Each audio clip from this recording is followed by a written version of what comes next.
രാമപുരത്തു വാര്യരുടെ കുചേലവൃത്തം വഞ്ചിപ്പാട്ടിൽ ശ്രീകൃഷ്ണനെ കാണാൻ കുചേലൻ പുറപ്പെടുന്ന ഭാഗമാണ് ഞാനിവിടെ ആലപിക്കുന്നത്.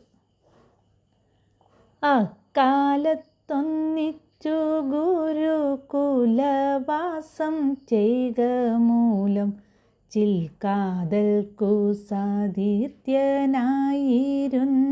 വിപ്രൻ ചൊൽക്കൊണ്ട കുചേലൻ ഭക്തി കൊണ്ടു ദാരിദ്ര്യ ദുഃഖവും ഉൾക്കൊള്ളാതെ കണ്ടില്ലത്തു ഭജിച്ചിരുന്നു. ഭക്തിയേറും ഭഗവാങ്കലെങ്കിലും അവൻ്റെ ഭാര്യ ഭർത്താവോളം വിരക്തയായില്ല. ഭക്ഷിച്ചേ ശക്തിയുള്ളു ശുശ്രൂഷിപ്പാനെന്നായിട്ടേകദാസതി ശക്തിയോടു കൂടെ പതിയോടു പറഞ്ഞു. ചില്ലിന മാനസപദേ ചിരന്തനായ പൂമാൻ ചില്ലി ചുളിച്ചൊന്നു കടാക്ഷിപ്പനോർക്കേണം.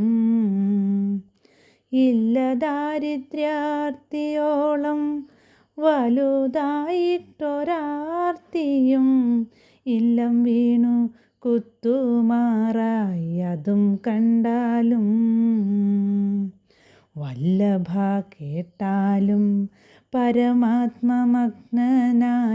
ഭവാൻ വല്ലഭയുടെ വിശപ്പുമറിയുന്നില്ല.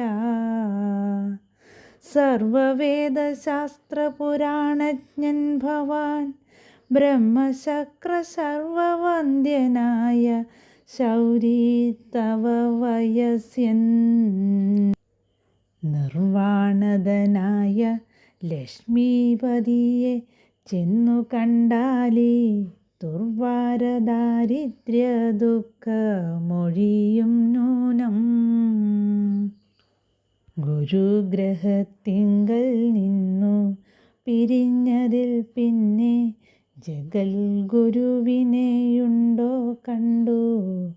വെറുതെ ഗുണം വരികയില്ലാർക്കും ഭഗവാനെ കാൺമാൻ കാലേ തന്നെ വിരയെ യാത്രയാകേണമെന്നു തോന്നുന്നു.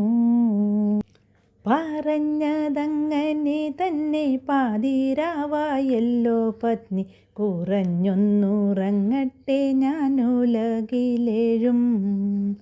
നിറഞ്ഞ കൃഷ്ണനെ കാൺമ പുലർക്കാലേ പുറപ്പെട അറിഞ്ഞു വല്ലതും കൂടെ തന്നയക്കേണം. ത്രിഭുവനമടക്കി വാണിരുന്നരുളുന്ന മഹാപ്രഭുവിനെ കാൺമാൻ കൈക്കലേതും കൂടാതെ സ്വഭവനത്തിങ്കൽ നിന്നു നിയമിക്കരുതാരും കൈക്കലി ഭൗമാം ഇലയുമാം കുസുമവുമാം ആവിലുമാം മലരുമാം ഫലവുമാം യഥാശക്തി മലർക്കന്യ മണവാളനൊക്കെയുമാകും. ഇപ്രകാരം ഭർത്താവിൻ്റെ വാക്കു കേട്ടിട്ടനന്തര വിപ്രഭാമിനി യാചിച്ചു കൊണ്ടെന്ന ധാന്യം ക്ഷിപ്രമിരുട്ടത്തിടിക്ക കൊണ്ടു കല്ലും നെല്ലുമീറും അപ്രതുകം പൊതിഞ്ഞൊരു തുണിയിൽ കെട്ടി കാലത്തെഴുന്നേറ്റു കുളിച്ചുത്തു വന്ന പതിയുടെ കാലടി വന്ദിച്ചു പോതി കയ്യിൽ കൊടുത്തു. കുലം കഷ കുതൂഹല കുടയുമെടുത്തിട്ടനുകൂലയായ പത്നിയോടു യാത്രയും ചൊല്ലി. ബാലാദിത്യ വെട്ടം തുടങ്ങിയ നേരം കൃഷ്ണനാമ ജാലങ്ങളെ ജപിപ്പുതും ചെയ്തു കുചേലൻ. ചാലെ വലത്തോട്ടൊഴിഞ്ഞ ചകോരാതി പക്ഷികളെ കോലാഹലം കേട്ടുകൊണ്ടു വിനിർഗമിച്ചു. ചാലെ വലത്തോട്ടൊഴിഞ്ഞ ചകോരാതി പക്ഷികളെ കോലാഹലം കേട്ടുകൊണ്ടു വിനിർഗമിച്ചു.